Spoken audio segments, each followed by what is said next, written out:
É engraçado que eu comecei lendo por influência da minha mãe. Embora eu tenha ficado pouquíssimo tempo com ela, eu perdi minha mãe muito cedo, mas ela gostava muito de ler comigo. Então, o pouco tempo que eu tive com ela, ela já despertou isso em mim. Foi ela que me levou a primeira vez numa biblioteca pública e eu me senti assim, super importante de levar um livro para casa. Ela sempre me presenteava com livros, lia junto comigo, lia para mim e eu lia para ela. Então, assim, eu acho que a minha vida de leitora começou exatamente por causa dessa influência dentro de casa. E eu reprisei isso com os meus filhos também. Eu fiz com que eles se tornassem leitores ávidos desde muito cedo, visitando, por exemplo, livrarias e deixando que eles pudessem escolher. Mas a minha vida acho que foi impactada principalmente quando eu comecei a vivenciar a história das personagens e, de certa maneira, tirar o que era desnecessário e guardar o que era importante, salutar. Então, o meu crescimento como pessoa veio muito em função dos livros, sem dúvida. Então me ajuda a pensar uma coisa aqui, Jane. Já adiantando uma dica para os pais e para as mães que estão com os filhos no processo seletivo, seja do Colégio Militar, da EPICAR, do Colégio Naval, do Cefet, do Coltec, mas tem filhos que vão passar por um processo desse tipo, que a leitura é importante sem dúvida para poder auxiliar nesse processo. A gente já pode tirar uma lição dessa história que você contou, que é o exemplo familiar, tô certo? Sem dúvida. Gente, não adianta você pensar que a escola vai ensinar seu filho a ler. Não. Quem ensina a ler são os pais. E sabe como que a gente ensina a ler? Lendo. Porque os nossos filhos são nossas cópias, são nossos xerox. Então, quando eles nos veem fazendo isso, eles também vão fazer. E aí é gostoso quando a gente assenta com eles, conversa com eles sobre o livro, eles se sentem muito mais valorizados. Eu tenho um exemplo, Jane, eu gosto bastante de ler também, né? Tenho lido menos do que gostaria nesses últimos tempos, mas gosto bastante. E a minha primeira lembrança relacionada com o livro é uma lembrança do meu pai. Não necessariamente de vê-lo lendo, mas dele lendo para mim. Então eu lembro que eu era criança, eu não sabia ler ainda, e antes de dormir, aquela coisa tradicional da historinha para dormir, meu pai sentava comigo, ele sentava, né, eu já deitado, e ele tinha um livro que ele ia lendo algumas historinhas ali para mim. E cada dia ali uma história diferente, né? E obviamente eu pegava no sono antes muito ali. rápido. Mas isso é uma lembrança muito gostosa que eu tenho e que com certeza impactou esse gosto que eu tenho pela leitura. Tanto que eu tenho um gosto até físico, assim, sabe? Aquela coisa, a gente estava conversando isso esses dias, né? Sim, eu também.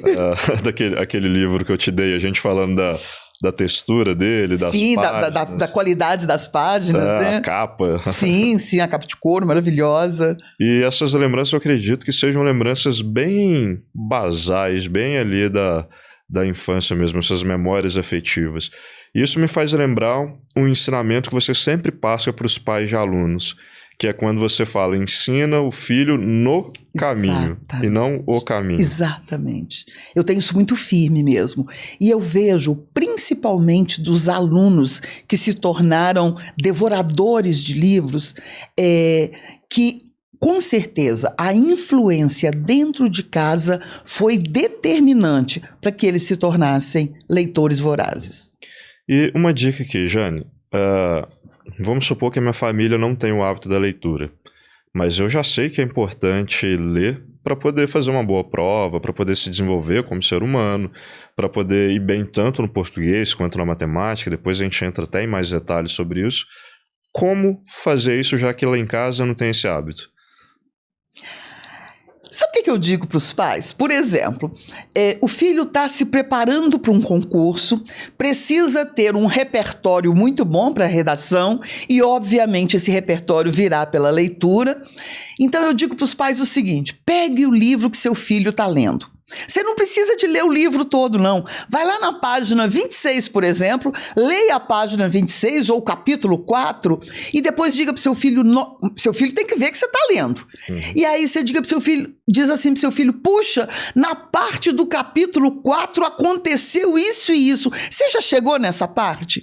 Então, às vezes, não dá nem para a gente ler o livro. E engraçado que isso acontecia lá em casa. Com 3 filhos, 3 leitores, eu não dava conta de ler todos os livros deles, principalmente na adolescência. Então, o que eu fazia? Ou eu pegava resumo de livro para poder discutir com eles e eles acharem que eu estava lendo, ou eu pegava um determinado trecho e falava daquilo ali. Tudo bem, era algo muito insípido, mas era interessante porque eles se sentiam mais motivados a virem conversar comigo.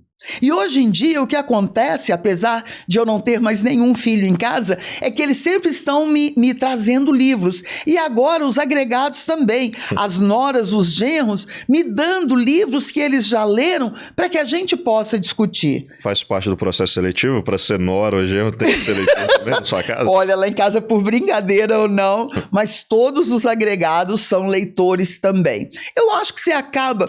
Tem um provérbio popular que diz que um gambá cheira o outro. Sem dúvida, os meus filhos foram atrás de pessoas que apreciam a leitura. Até porque quem lê bastante tem mais assunto, tem mais conhecimento de mundo. Aliás, o Paulo Freire fala isso, né? A leitura do mundo e o mundo da leitura. É incrível como que você aprende a ler o mundo com outros olhos, com olhos mais críticos, mais antenados, quando você tem um bom manancial de leitura. Inclusive, eu gosto muito de ler biografia. Talvez sejam meus títulos favoritos. E desde muito novo, eu sempre tive essa consciência que aprender com a história do outro, tanto com os acertos quanto com os erros, é muito mais barato do que experimentar na prática. Muitas coisas a gente só aprende com a prática, isso é fato.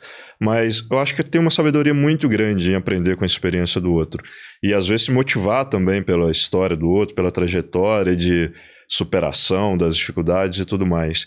E você pensar que o ser humano, muitas vezes ele precisa de vivência, precisa de prática para poder se desenvolver, para poder amadurecer, e inevitavelmente isso exige tempo.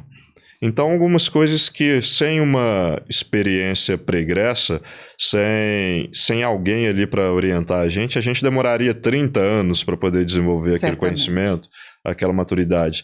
E a leitura não. A leitura traz isso para a gente ali de quem já viveu, de quem já fez, de quem já se estrepou, se deu mal ou se deu bem.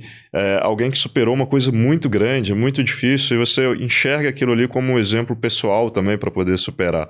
Isso eu acho fantástico. Você economiza vida. Eu acho que ler muitas vezes, Jane, nesse sentido, é uma economia de vida. Sabe? Você está economizando tempo, você está otimizando a... Eu acho inteligente até. Porque você não precisa passar pelo sofrimento. Você já previne o sofrimento lendo, conhecendo outras histórias já vividas. Exatamente. Eu acho muito inteligente. E se você for pensar, eu consigo aprender com uma pessoa que viveu há 1000 anos atrás. Que é o mais gostoso. Há 2000 anos atrás. E eu consigo aprender, trazer isso para minha vida. Isso é muito interessante, né, Jane?